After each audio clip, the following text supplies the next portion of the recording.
आज हम बात करेंगे प्रेज यानी कि तारीफ की। अब प्रेज सबको पसंद है। अब जब हमारी कोई तारीफ करता है तब भी हमें बहुत अच्छा लगता है और हमें यह भी लगता है कि वो बंदा सबसे अच्छा, और उसके बाद अगर वो हमें कुछ करने के लिए कहे तो हम वो जरूर करते हैं।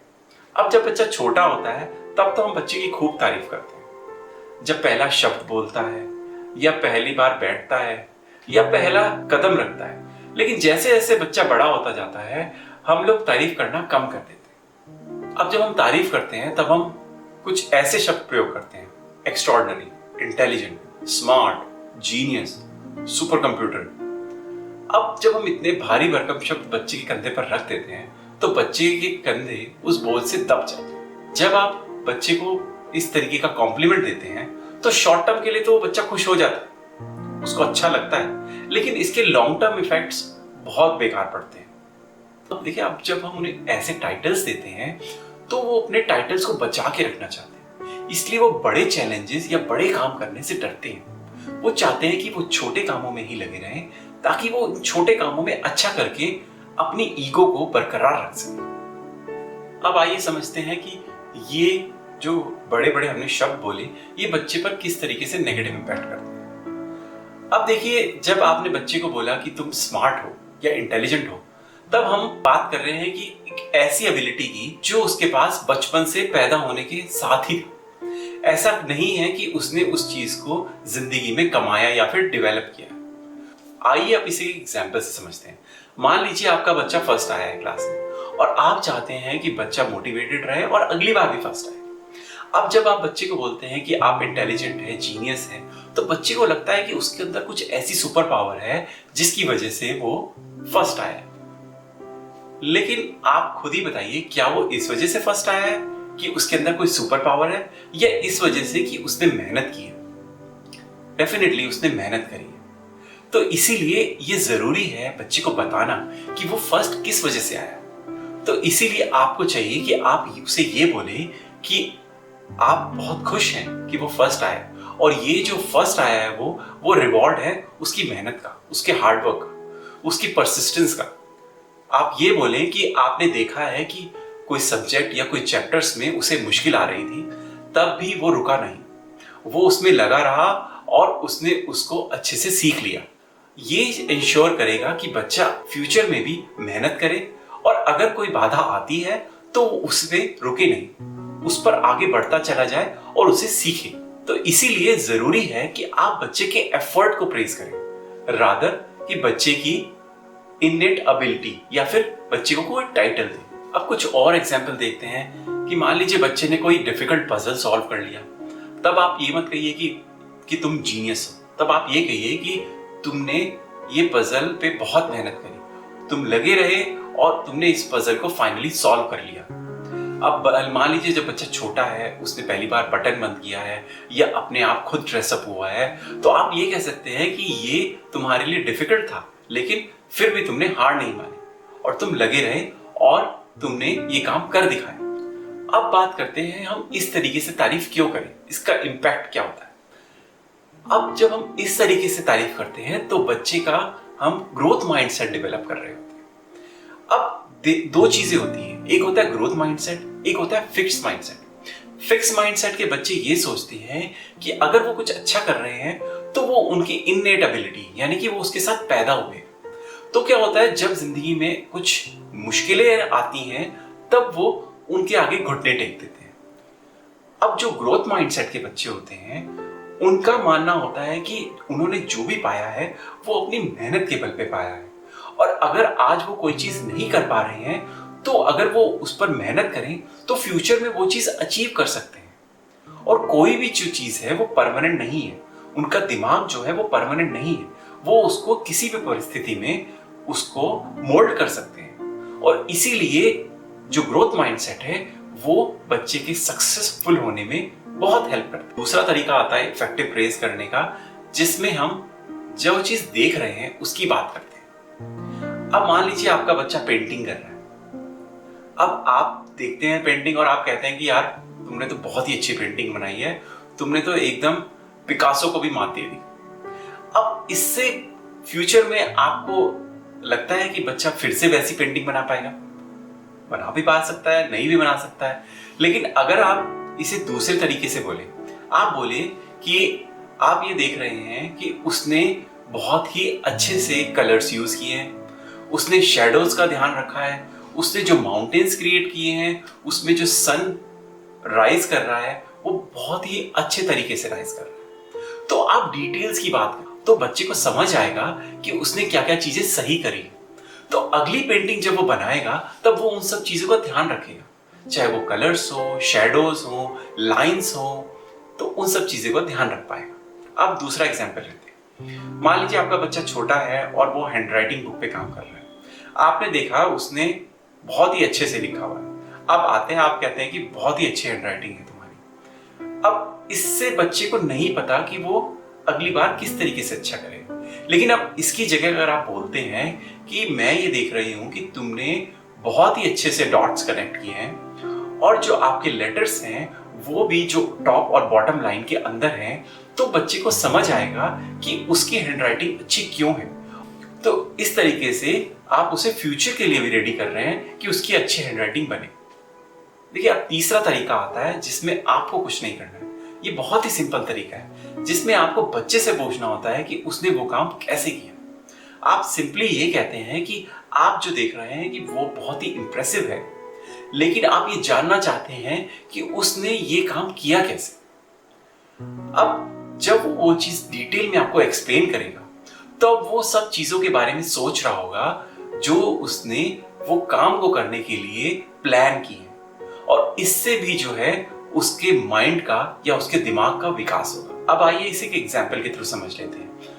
अब मान लीजिए आपने ऑफिस में कुछ अच्छा किया, आपके बॉस ने आपके काम को देखा, उसने बोला कि आपने बहुत ही अच्छा काम किया और मैं जरूर जानना चाहूंगा कि तुमने ये प्रोजेक्ट तैयार कैसे किया। तो अब आप जो प्रोसेस उसे बताएंगे, जो मेहनत आपने की है उसको एक्सप्लेन करने में जो खुशी मिलेगी और जो आपका थॉट प्रोसेस होगा उस समय, आप ये भी वैल्यूएट कर रहे होंगे कि आप इस लेवल तक पहुंचे कैसे।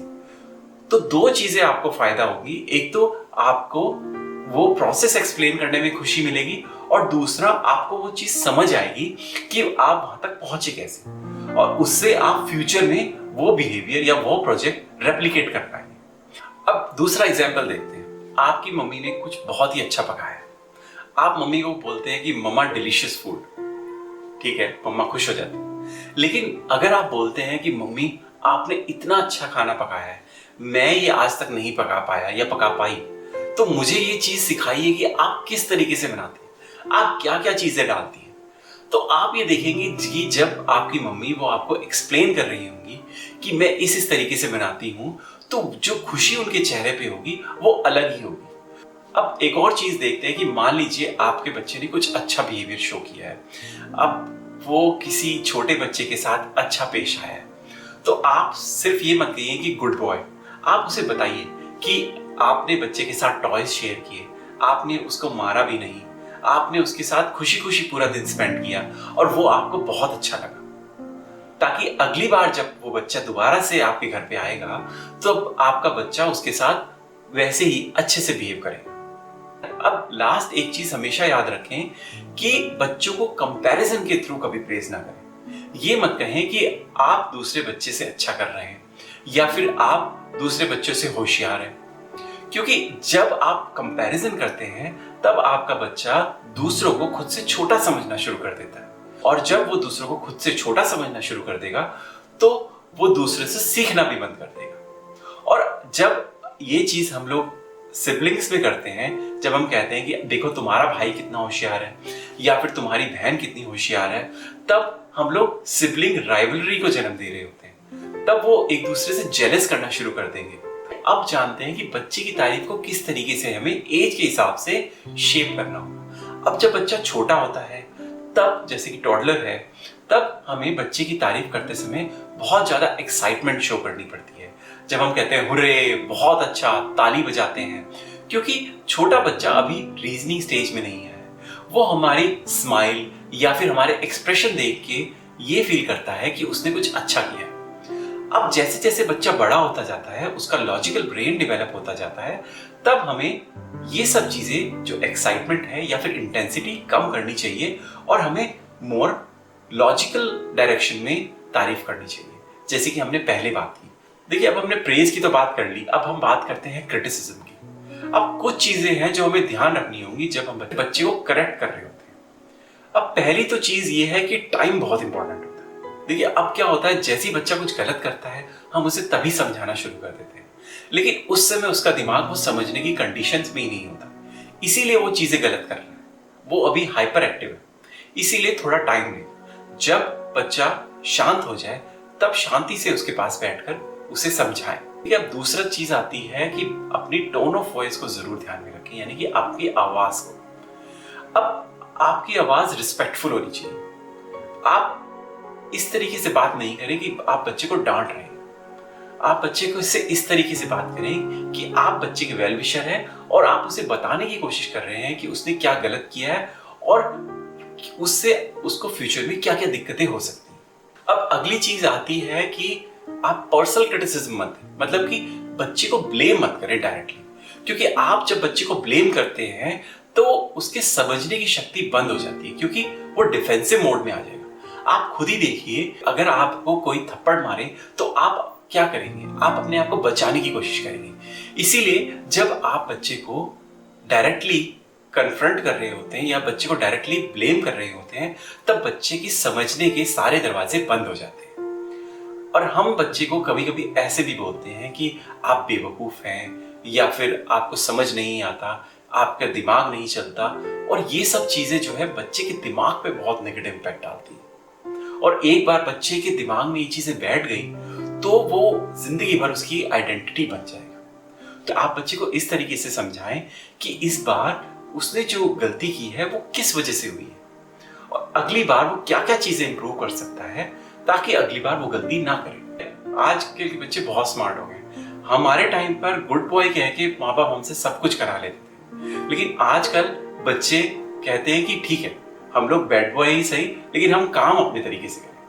अब इसी तरीके से मेरे साथ ये हुआ कि मैं अपने नेफ्यू को बोल रहा था कि ये तुम गलत कर रहे हो, अच्छे बच्चे ऐसे नहीं करते।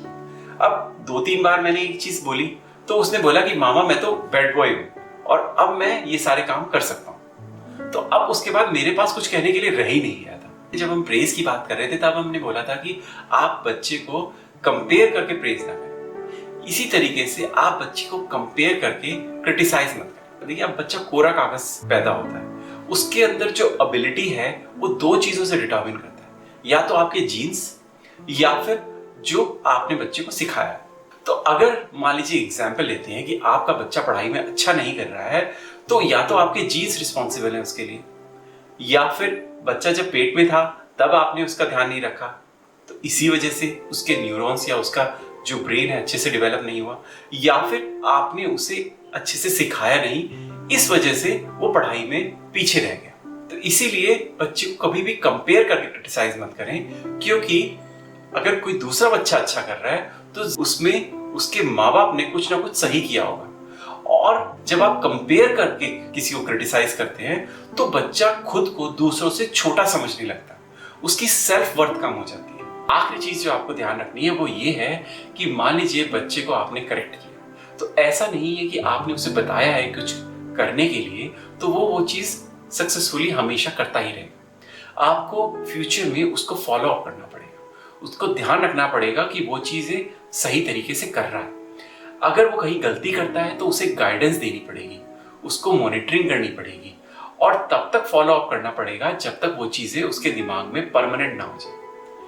जब एक बार परमानेंट हो गई तब आप उसे फ्री छोड़ सकते हैं। दोस्तों, अगर आपको वीडियो अच्छी लगी तो वीडियो को लाइक करें, कमेंट करें और चैनल को सब्सक्राइब करें, और ये वीडियो अपने फ्रेंड्स और फैमिली के साथ जरूर शेयर करें।